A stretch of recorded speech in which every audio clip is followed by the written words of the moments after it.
जय श्री राम। हमारे देश का नाम भारत क्यों पड़ा? भरत कौन थे? आइए उसके माता पिता के बारे में जानते हैं। इसके पीछे क्या रहस्य है, कौन उनके माता पिता थे। एक बार हस्तिनापुर नरेश दुष्यंत आखेट खेलने वन में गए। जिस वन में शिकार खेलने गए उसी वन में कणव ऋषि का आश्रम था। कणव ऋषि के दर्शन के लिए महाराज दुष्यंत उनके आश्रम पहुंच गए। पुकार लगाने पर एक अति सुंदर कन्या ने आश्रम से निकलकर कहा, हे राजन, महर्षि तो तीर्थ यात्रा पर गए, किंतु आप इस आश्रम में क्या कर रहे हैं? आइए, आपका स्वागत है। उस कन्या को देखकर महाराज दुष्यंत ने पूछा, बालिके, आप कौन हैं? बालिका ने कहा, मेरा नाम शकुंतला है और मैं कणव ऋषि की पुत्री हूं। उस कन्या की बात सुनकर महाराज दुष्यंत आश्चर्य में पड़ गए और कहने लगे, महर्षि तो आजन्म ब्रह्मचारी हैं, फिर आप उनकी पुत्री कैसे हुई? उनके इस प्रश्न के उत्तर में शकुंतला ने कहा, वास्तव में मेरे माता पिता मेनका और विश्वामित्र हैं। मेरी माता ने मेरे जन्म होते ही मुझे वन में छोड़ दिया, जहां पर शकुंत नामक पक्षी ने मेरी रक्षा की, इसलिए मेरा नाम शकुंतला पड़ा। उसके बाद कणव ऋषि की दृष्टि मुझ पर पड़ी और वे मुझे अपने आश्रम ले आए। उन्होंने ही मेरा भरण पोषण किया। कहते हैं कि जन्म देने वाला, पोषण करने वाला तथा अन्न देने वाला, ये तीनों ही पिता कहे जाते हैं। इस प्रकार कणव ऋषि मेरे पिता हुए। शकुंतला के वचनों को सुनकर महाराज दुष्यंत ने कहा, शकुंतले, तुम क्षत्रिय कन्या हो। यदि तुम्हें किसी प्रकार की आपत्ति न हो तो मैं तुमसे विवाह करना चाहता हूं। शकुंतला भी महाराज दुष्यंत पर मोहित हो चुकी थी, इसलिए उसने अपनी स्वीकृति प्रदान कर दी। दोनों ने गंधर्व विवाह कर लिया। कुछ समय पश्चात महाराज दुष्यंत ने शकुंतला के साथ विहार करते हुए वन में ही व्यतीत किया।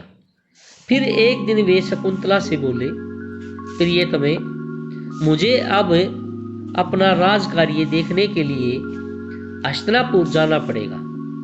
महर्षि कणव के तीर्थ यात्रा के लौट आने पर मैं तुम्हें यहाँ से विदा कर अपने राजमहल ले जाऊंगा। इतना कहकर महाराज ने शकुंतला को अपने प्रेम के प्रतीक के रूप में अपनी स्वर्ण मुद्राएं दी और हस्तिनापुर चले गए। एक दिन आश्रम में दुर्वासा ऋषि उस आश्रम में पधारे। महाराज दुष्यंत के विरह में लीन होने के कारण शकुंतला के उनके आगमन का ज्ञान भी नहीं हुआ और उसने दुर्वासा ऋषि का यथोचित स्वागत सत्कार भी नहीं। दुर्वासा ऋषि ने इसे अपना अपमान समझा और क्रोधित होकर बोले, बालिके, मैं तुम्हें श्राप देता हूं कि जिस किसी के ध्यान में लीन होकर तूने मेरा अपमान किया है वह तुझे एक दिन भूल जाएगा। दुर्वासा ऋषि के श्राप को सुनकर शकुंतला का ध्यान टूटा और वह उनके चरणों में गिरकर अक्षमा प्रार्थना करने लगी। शकुंतला के अक्षमा प्रार्थना से द्रवित होकर ऋषि दुर्वासा ने कहा, अच्छा, यदि तेरे पास उसका कोई प्रेम चिन्ह होगा तो उस चिन्ह को देखकर उसे तेरी याद हो आएगी। महाराज दुष्यंत से विवाह से शकुंतला गर्भवती हो गई। कुछ समय बाद कणव ऋषि यात्रा से लौटे, तब शकुंतला ने उसे महाराज दुष्यंत के साथ अपने गंधर्व विवाह के विषय में बताया। इस पर महर्षि कणव ने कहा, पुत्री, विवाहित कन्या का पिता के घर में रहना उचित नहीं है। अब तेरे पति का घर ही तेरा असली घर है। इतना कहकर महर्षि ने शकुंतला को अपने शिष्यों के साथ हस्तिनापुर भिजवा दिया। मार्ग में एक सरोवर में आचमन करते समय महाराज दुष्यंत को दी हुई शकुंतला की अंगूठी जो कि प्रेम की निशानी भी थी, सरोवर में गिर गई। उस अंगूठी को एक मछली ने निगल लिया।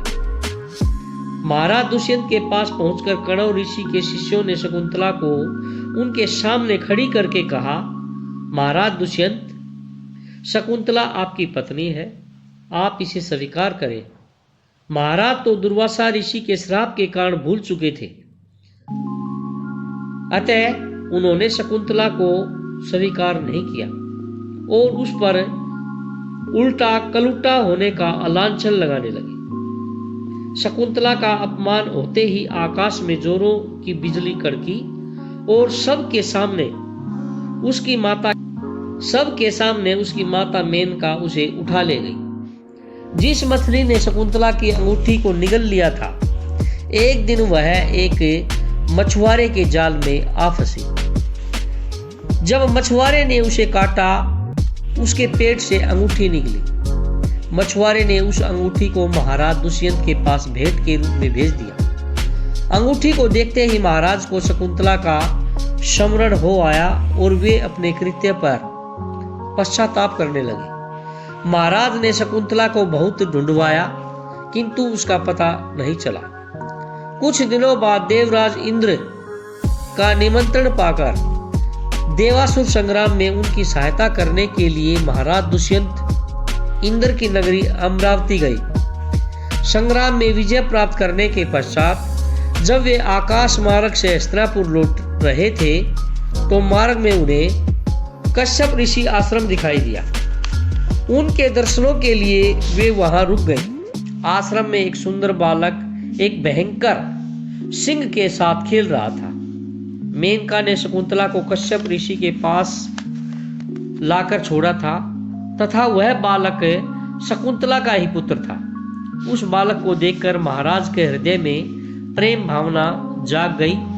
उसे गोद में उठाने के लिए आगे बढ़े तो शकुंतला की सखी चिल्ला उठी कि हे भद्र पुरुष, आप इस बालक को न छुएं, अन्यथा उसकी भुजा में बंधा काला डोरा सांप बनकर आपको डस लेगा। यह सुनकर भी दुष्यंत स्वयं को रोक न सके और बालक को अपनी गोद में उठा लिया। अब सखी ने आश्चर्य से देखा कि बालक की भुजा में बंधा काला धागा पृथ्वी पर गिर गया था। सखी को मालूम था कि बालक को जब कभी भी उसका पिता गोद में लेगा, वह काला डोरा पृथ्वी पर गिर जाएगा। सखी ने प्रसन्न होकर समस्त वृत्तांत शकुंतला को सुनाया। शकुंतला महाराज दुष्यंत के पास आई। महाराज ने शकुंतला को पहचान लिया। उन्होंने अपने कृत्य के लिए शकुंतला से माफी मांगी और ऋषि कश्यप की आज्ञा लेकर अपने पुत्र सहित अपने साथ हस्तिनापुर ले आए। महाराज दुष्यंत और शकुंतला के उस पुत्र का नाम भरत था। बाद में वे भरत महान प्रतापी सम्राट बने और उन्हीं के नाम पर हमारे देश का नाम भारत पड़ा। जय श्री राम। अगर वीडियो अच्छी लगे तो प्लीज़ लाइक, सब्सक्राइब एवं कमेंट जरूर करिएगा।